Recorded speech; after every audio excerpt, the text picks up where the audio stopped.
ఉపరాష్ట్రపతి ఎన్నికల్లో ఒక సంచలన పరిణామం చోటు చేసుకుంది. మనం ఎప్పటి నుంచో అనుకుంటున్నట్టే ఎన్డీఏ అభ్యర్థి రాధాకృష్ణన్ గెలిచారు.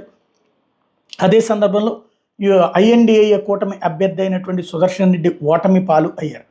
అయితే ఇందులో విచిత్రం ఏంటంటే ముందుగా అనుకున్న ఓట్లు కూడా సాధించలేకపోయింది ఐఎన్డీఏ కూటమి. అనుకున్నటువంటి తమకున్నటువంటి ఓట్ల కంటే ఎక్కువ సాధించింది ఎన్డీఏ. యాక్చువల్గా వైఎస్ఆర్ కాంగ్రెస్ పార్టీ ఓట్లేసింది, కానీ అంటే ఇప్పటిదాకా ఎన్డీఏ కూటమి కాకుండా ఉన్నటువంటి వాళ్ళలో అకాలీదళ్ వాళ్ళు ఓటేయమన్నారు, అట్లాగే బిజు జనతాదళ్ ఓటేయమన్నారు, అట్లాగే భారత రాష్ట్ర సమితి ఓటేయమన్నారు. వీళ్ళ ముగ్గురు పోను మిగతా వాళ్ళ ఓట్లే కీలకం. ఈ లెక్కను చూసుకున్నప్పుడు టోటల్గా ఉన్నటువంటి ఓట్లలో 781 ఉంటే అందులో పోలింగ్లో పాల్గొనబోమని చెప్పేసి ముందే బిజు జనతాదళ్ 7 ఓట్లు ప్రకటించారు, బీఆర్ఎస్ 4 ఓట్లు ప్రకటించేశారు, అకాలీదళ్ చివరిలో ప్రకటించింది. ఈ లెక్క ప్రకారం చూస్తే 386 ఓట్లు దక్కించుకున్న వాళ్ళు విజేత కావాలి. ఎన్డీఏకి ఉన్న టోటల్ బలం లోక్సభలో కానీ రాజ్యసభలో కానీ చూస్తే 425, వైసీపీకి సంబంధించి 11 మంది ఉన్నారు. ఆ లెక్కను చూస్తే 436 అవ్వాలి. కానీ ఇటు వీళ్ళకి అంటే 436 ఇంకొకళ్ళ దగ్గర కలిపితే 438 వచ్చేటటువంటి అవకాశం ఉందనుకున్నారు.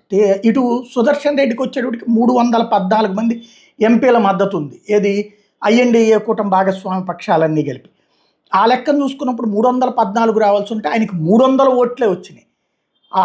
ఇటు ఎన్డీఏ కూటమికి రాధాకృష్ణన్కి 438 రావాల్సినటువంటి చోట్లన ఏకంగా 452 వచ్చినాయి. అంటే 38 రావాల్సిన చోట 52 వచ్చినాయి. అంటే దాదాపుగా 14 ఓట్లు ఎక్కువ వచ్చినాయి. ఇక్కడ 14 ఓట్లు తగ్గినాయి. అంటే క్రాస్ ఓటింగ్ జరిగింది. ఐఎన్డీఏ భాగస్వామ్య పక్షాలే ఎవరో దెబ్బతీశారు అన్నది స్పష్టంగా కనబడుతుంది. ఎన్డీఏ భాగస్వామ్య పక్షాలు అయితే పూర్తిగా ఎన్డీఏ చెప్పినట్టే విన్నారు, ఓట్లేశారు. ఎన్డీఏకి మద్దతు ఇస్తామన్నటువంటి తృతీయ పక్షాలు కూడా ఓట్లేశారు. ఇందులో మరొక విచిత్రం ఏంటయ్యా అంటే టోటల్గా పోలైంది 98.4% ఓట్లు. 781కి గాను 767 ఓట్లే చెల్లుబాటు అయ్యి 15 ఓట్లు చెల్లుబాటు కాలేదు.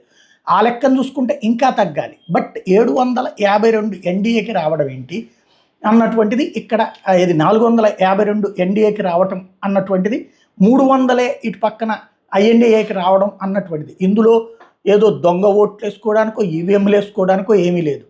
సంథింగ్ జరిగింది. అంటే ఐఎన్డీఏలో క్రాస్ ఓటింగ్ జరిగింది. అంటే రాహుల్ గాంధీ ప్రయత్నించినా కూడా దెబ్బ పడింది అన్నటువంటి విషయం తెలుస్తుంది. చెల్లని ఓట్లు అంటే ఏకంగా లోక్సభ రాజ్యసభ సభ్యులు కూడా ఓట్లు చెల్లే విధంగా వేయలేకపోతున్నారు అన్నటువంటిది ఇక్కడ విచిత్రమైనటువంటి పరిస్థితి. 1.6% ఓట్లే లేదంటే సరే, వాళ్ళు జైళ్లలో ఉన్నోళ్ళ లేకపోతే అనారోగ్యంగా ఉన్నటువంటి వాళ్ళ రాని వాళ్ళని పక్కన పెడితే ఓవరాల్గా జరిగింది ఇది. ఇక ఎన్డీఏ భారీ విజయం సాధించినట్టయింది. రాధాకృష్ణన్ ఉపరాష్ట్రపతి అట్లాగే రాజ్యసభ చైర్పర్సన్గా ఎన్నికైనట్టయింది. సుదర్శన్ రెడ్డికి దెబ్బ తగిలింది. అయితే 300 ఓట్లు ఒక తెలుగువాడైనటువంటి సుదర్శన్ రెడ్డికి రావడం, అది కూడా కాంగ్రెస్ తరపునని కాకుండా ఒక వ్యక్తిగా పోటీ చేస్తే తనకి అన్ని ఐఎన్డీఏ భాగస్వామ్య పక్షాల మద్దతు ఇచ్చినాయి అని చెప్పినటువంటి సందర్భంలో వాళ్ళు కూడా అంతమంది ఓట్లు వేయడం, ఎవరో ఆ వెన్నుపోటు పొడిచినటువంటి వాళ్ళు తప్పించి 14 మంది తప్పించి మిగతా వాళ్ళు ఓట్లు వేయడం అన్నటువంటిది కీలకమైనటువంటి పరిణామం. టోటల్గా ఐఎన్డీఏ కూటమి అభ్యర్థికి 300 ఓట్లు, అదే సందర్భంలో ఎన్డీఏ కూటమి అభ్యర్థికి 452 ఓట్లతో 15 చెల్లని ఓట్ల మధ్యన ఇవాళ ఉపరాష్ట్రపతి ఎన్నిక ముగిసింది.